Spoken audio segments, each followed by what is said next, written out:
നമ്മുടെ ഭരണം മാറിയതോടെ ഏറ്റവും അധികം കുഴപ്പത്തിൽ ചാടിയിരിക്കുന്നത് പിണറായി വിജയനോ ബാലഗോപാലോ എം വി ഗോവിന്ദനോ ഒന്നുമല്ല. ഇവരൊക്കെ കുഴപ്പത്തിൽ ചാടിയിട്ടില്ലെന്നല്ല, കുഴപ്പത്തിൽ കിടക്കുകയാണ്. ഏറ്റവും വലിയ കുഴപ്പത്തിൽ ചെന്ന് ചാടി കിടക്കുന്നത് ഒന്ന് ദേശാഭിമാനി. കള്ളം വിജയനിൽ തുടങ്ങി. അതായത് ദേശാഭിമാനി തൊടുന്നിടത്തെല്ലാം പ്രശ്നമായിട്ട് മാറുകയാണ്. ഇപ്പം ഇടയ്ക്ക് നടന്ന സംഭവങ്ങൾ നമുക്കറിയാം. കള്ളം വിജയനുണ്ട്, മറ്റേ അദാനിയുടെ കരാറുണ്ട്. അപ്പോൾ അതെല്ലാം വരുന്നു വിദേശ നിക്ഷേപം എന്നൊക്കെ പറഞ്ഞു. ഇതെല്ലാം കഴിഞ്ഞപ്പോഴാണ് ഇവർ ഈ പിന്നെ ടി ജി മോഹൻദാസിൻ്റെ വിഷയം വരുന്നതും അർജുൻ ആയങ്കിയുടെ വിഷയം വരുന്നത്. അപ്പോൾ എന്താണ് സംഭവം? ടി ജി മോഹൻദാസിൻ്റെ വാർത്ത, അദ്ദേഹത്തെ അറസ്റ്റ് ചെയ്ത വാർത്ത ഒന്നാം പേജിൽ കൊടുക്കണമെന്ന് ദേശാഭിമാനിക്ക് ആഗ്രഹമുണ്ട്. പക്ഷേ അതിൻ്റെ കൂടെ അർജുൻ ആയെങ്കിൽ ഒന്നാം പേജിൽ കൊടുക്കേണ്ടി വരും. അതുകൊണ്ട് രണ്ടുപേരെയും കൂടെ സേഫ് ആക്കി അഞ്ചാം പേജിൽ കൊണ്ട് പ്രതിഷ്ഠിച്ചു എന്നുള്ളതാണ് ഇന്നത്തെ. ഒന്നാം പേജ് പലരും വായിക്കാറില്ല, പിന്നെ അഞ്ചാം പേജിൻ്റെ കാര്യമായിട്ട് പറയാനുമില്ല. ഇതിനകത്ത് ചർച്ച ചെയ്യത്തക്കതായിട്ട് എന്തെങ്കിലും ഉണ്ടോ എന്ന് ചോദിച്ചാൽ ഒന്നുമില്ല. പക്ഷേ ദേശാഭിമാനിക്ക് ഇങ്ങനെ പണി കിട്ടുന്നു എന്നുള്ളൊരു വിഷയം മാത്രമാണ് നമ്മളത് ചർച്ച ചെയ്യാൻ ഉദ്ദേശിക്കുന്നത്. ഈ ദേശാഭിമാനി എന്ന് പറയുന്ന പത്രം കഴിഞ്ഞ ദിവസം ആരോ പറയുന്ന കണ്ടു, പൈസ അടയ്ക്കുന്നുണ്ട്, വാർഷിക വരിസംഖ്യ. അത് NGO യൂണിയനിൽപ്പെട്ടവരും എല്ലാവരും ആണത്തേ പറ്റും. അതുപോലെ നമ്മുടെ നാട്ടിലെ പത്രം കിട്ടുന്നില്ല. ഞങ്ങൾ സംഭാവന കൊടുത്തതായിട്ട് അങ്ങ് കണക്കാക്കുകയാണ് എന്നാണ് പറയുന്നത്. ഞങ്ങൾ ഇത്ര 3000 രൂപ എങ്ങാണ്ട് അടയ്ക്കുന്നുണ്ട്, പത്രം ഞങ്ങളുടെ വീട്ടിൽ വരുന്നില്ല. അപ്പോൾ അതിൻ്റെ തുകയും അടിച്ചു മാറ്റിയോ എന്നുള്ള ഒരു സംശയം ഉണ്ടാകാം. അപ്പോൾ പൈസ വരുന്നില്ല, വരാത്ത സ്ഥിതിക്ക് ഞങ്ങളൊരു പരാതി പറയാൻ പോലും. കാരണം ദേശാഭിമാനി എന്നല്ല, നിലവിൽ പത്രം വായിച്ചില്ലേ ഉറക്കം വരാതെ നമുക്കൊക്കെ. അല്ല, അത് ആരും ഇപ്പോൾ പത്രം വായിക്കാറില്ല. സത്യം നമുക്ക് അറിയാവുന്ന, നമുക്ക് വേണ്ടപ്പെട്ട പല വീട്ടിലും പത്രം വരുത്തുന്നത്. അതെ, പത്രം വരുത്തുന്നില്ല. പത്രം വന്നാൽ തന്നെ ഇതാരും എല്ലാവരും പറയാറുള്ളത്, പിന്നെ പറയാം, കയ്യിൽ മൊബൈൽ ഇരിപ്പുണ്ടല്ലോ, നമുക്ക് ഇതിൽ കാണാം, അറിയാം. പത്രത്തിൽ കിട്ടുന്ന വഴി ഇന്നലത്തെ വാർത്തയല്ലേ എന്നൊക്കെ പലരും ചോദിക്കുന്നത്. മൊത്തം പത്രവും നമ്മളിപ്പോൾ ഓൺലൈനിലാണല്ലോ എല്ലാം വായിക്കുന്നത്. പത്രങ്ങൾ എല്ലാവരും വായിക്കുന്ന ഓൺലൈനിലാണ്. അപ്പോൾ നമുക്ക് കൊണ്ട് പത്രം വായിക്കാതെ റോഡിൽ ഇറങ്ങാൻ ബുദ്ധിമുട്ടാണ്. ആളെന്തെങ്കിലും സംസാരിക്കുമ്പോഴേ, നമുക്ക് വീട്ടിൽ പത്രം അങ്ങനെ കിട്ടാതെ വന്ന് നമ്മൾ പുറത്ത് പോകുമ്പോഴേ നമുക്കൊരു ഉള്ളിൽ ടെൻഷനാണ്. ആൾ സംസാരിക്കുന്ന കാര്യം നമുക്കൊന്നും ചർച്ച പങ്കെടുക്കാൻ പറ്റില്ലോ എന്ന് തോന്നും.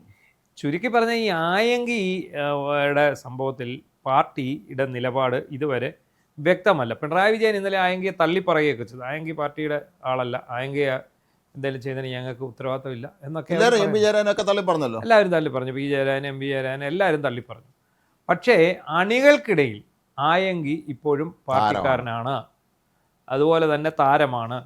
അങ്ങനെയുള്ള ആയങ്കിയെ എടുത്ത് ഒന്നാം പേജ് വെച്ചാൽ വലിയ വിമർശനം CPM-നകത്തുണ്ടാവും. കള്ളം വിജയന്റെ ക്ഷീണം ഇന്നും മാറിയിട്ടില്ല.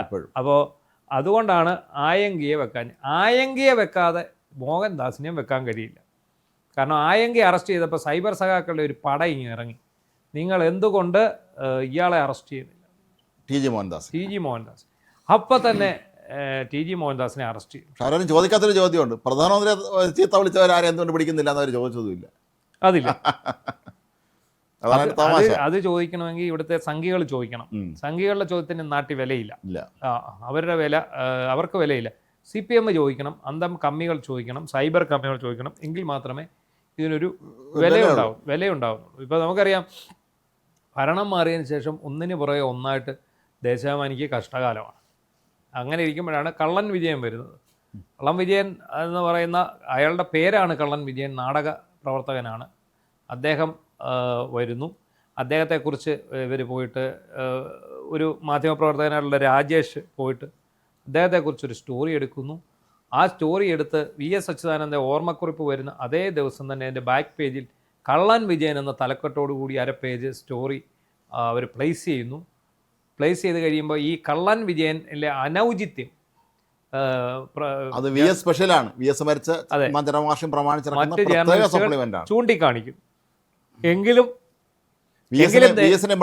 താരതമ്യം അവിടെ നടക്കുമോ എന്ന് സംശയം വരുന്നു പലർക്കും. എങ്കിലും ദേശാഭിമാനിയുടെ സൺഡേയുടെ എഡിറ്ററായിട്ടുള്ള അജയൻ ഇതുമായിട്ട് മുന്നോട്ട് പോകാൻ തീരുമാനിക്കുന്നു. സംഗതി അങ്ങനെ അവിടെ അച്ചടി മുടങ്ങുന്നല്ല, അച്ചടിച്ചത് പോലും പുറത്തു വിടാൻ പറ്റാത്ത അവസ്ഥയിലേക്ക് കാര്യങ്ങൾ നീങ്ങുന്നു, വിവാദമാകുന്നു. അജയനെ അവർ മാറ്റി നിർത്തുന്നു. ഇപ്പോൾ എന്താണ് ഏറ്റവും അവസാനമായിട്ട്, ഒന്നുകിൽ സ്വയം വിരമിച്ചോളുക, അല്ലെങ്കിൽ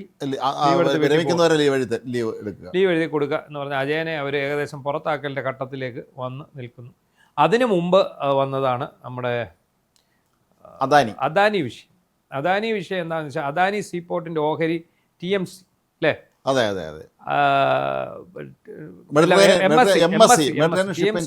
TMC അല്ല MSC, Mediterranean shipping company. Mediterranean shipping കമ്പനിക്ക് അദാനിയുടെ 49% ഓഹരി കൊടുക്കുന്നു. അതിൻ്റെ ആൾ ഞമ്മളാണ് എന്ന് പറഞ്ഞിട്ട് ഒരു സംഭവം വരുന്നു. അതായത് ഇത് നിക്ഷേപം വരും കേട്ടോ എന്നുള്ളതാണ്. അതെ, തിരുവനന്തപുരം വിഴിഞ്ഞം വേറെ ലെവലാണെന്നൊക്കെ പറഞ്ഞാണ് വാർത്ത വന്നത്. അത് പിണറായി വിജയൻ തുടങ്ങി വെച്ചതാണ് എന്നാണ് ഇവർ പറഞ്ഞത്. പക്ഷേ അവസാനം എന്ത് സംഭവിക്കുന്നു? ഇത് പിണറായി വിജയൻ തന്നെ നിഷേധിക്കുന്നു. അതോടുകൂടി ഇവർ പണി പാളുന്നു, വീണ്ടും കുഴപ്പത്തിലാകുന്നു, ആകെപ്പാടെ പ്രശ്നമാകുന്നു, മൊത്തത്തിൽ വിഷയമായിട്ട് മാറുകയും ചെയ്തു. അല്ല, ഇത് പലപ്പോഴും ഈ ദേശാമാരിക്ക് സംഭവിച്ചിട്ടുള്ളതാണ്. പണ്ടുമൊക്കെ ഇതുപോലെ ഒരുപാട് അബദ്ധങ്ങൾ അവിടെ സംഭവിച്ചിട്ടുള്ളതാണ്. പക്ഷേ ഇപ്പോൾ നമ്മൾ മനസ്സിലാക്കേണ്ടുന്ന ഒരു കാര്യം, ഇന്ന് ഈ പത്രങ്ങൾക്ക് പോലും പ്രസക്തി കുറയുന്ന ഒരു കാലഘട്ടത്തിൽ ഇവർ പലപ്പോഴും സോഷ്യൽ മീഡിയയാണ് ഇപ്പോൾ പ്രധാനമായിട്ട് അവർ ഉപയോഗിക്കുന്നത്. ദേശാമാനി ഇപ്പോൾ വലിയ സഹാക്കന്മാർ അത്ര വലിയ കാര്യമായി കണക്കാക്കുന്നില്ലെന്നാണ് നമ്മൾ മനസ്സിലാക്കേണ്ടത്. എല്ലാവരും സോഷ്യൽ മീഡിയയിൽ പരമാവധി ആളുകളെ വയ്ക്കുന്നു, എതിരാളികളെ തെറി വിളിക്കുന്നു. ദേശാമാനി ഒരു പാത്രം എന്നുള്ള നിലയിൽ ആളെ തെറി വിളിക്കുന്നതിന് ഒരു പരിധിയുണ്ട്. പക്ഷേ ഈ സോഷ്യൽ മീഡിയയിൽ അങ്ങനെ നോക്കേണ്ടതില്ലല്ലോ. പച്ചത്തെറിയല്ലേ ഒന്ന് വിളിക്കുന്ന ആൾ. ഇപ്പോൾ നമ്മളെ പ്രധാനമന്ത്രിയെ ഒരു സ്ത്രീ ഒന്ന് ഞാൻ കൊല്ലുമെന്ന് പറയുന്നു, വെടിവെച്ച് കൊല്ലുമെന്ന് പറയുന്നു, തെറി വിളിക്കുന്നു, വേറെ സ്ത്രീ ഒന്ന് പച്ച തെറി വിളിക്കുന്നു, വേറെ ചിലർ ഒന്ന് ഭീഷണിപ്പെടുത്തുന്നു. അപ്പോൾ ഇതിനൊക്കെ പറ്റിയ സ്ഥലം തങ്ങളുടെ മേച്ചിൽപ്പുറം സോഷ്യൽ മീഡിയ ആണെന്ന സത്യം സഹാക്കൾ മനസ്സിലാക്കിയിരിക്കുന്നു. അതാണ്. അപ്പം എന്താണെങ്കിലും ശരി, ഇപ്പം ഇതിനകത്ത് ശരിക്കും പാർട്ടി പത്രം ആകെപ്പാടെ വല്ലാത്ത ഒരവസ്ഥയിലാണ്. ചാടിക്കളിക്കട കുഞ്ഞിരാമ എന്ന് പറയുന്ന പോലെ നേതാക്കന്മാർ ഇപ്പോൾ ഒന്ന് പറയും, പിന്നൊന്ന് മാറ്റി പറയും. അപ്പോഴത്തേക്ക് ഇവരെന്ത് പറ്റും? ഇവരെ പത്രം അടിച്ചു കഴിയും.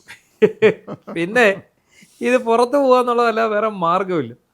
പിറ്റേന്ന് തിരുത്തി പറയും, അതും അടിച്ച് പുറത്ത് വിടേണ്ട ഒരവസ്ഥയിലേക്കാണ് കാര്യങ്ങൾ പോകുന്നത്. എന്താണെങ്കിലും ഇതുപോലൊരു ധർമ്മസങ്കടം ഈ അടുത്ത കാലത്തൊന്നും ഒരു മാധ്യമ മുതലാളിമാർക്കും ഒരു മാധ്യമ സ്ഥാപനത്തിനും സംഭവിച്ചിട്ടില്ല. പക്ഷെ അവിടെ ഇരിക്കുന്ന ആരാണ്? സത്യാനന്തര കാലഘട്ടത്തിലെ കാര്യങ്ങളെക്കുറിച്ച് മാത്രം ഗിരിപ്രഭാഷണം നടത്തുന്ന ഒരാളുണ്ട്. പിന്നെ നമ്മുടെ മുൻ മുഖ്യമന്ത്രിയുടെ എന്താണ് പൊളിറ്റിക്കൽ സെക്രട്ടറി ആയിരുന്ന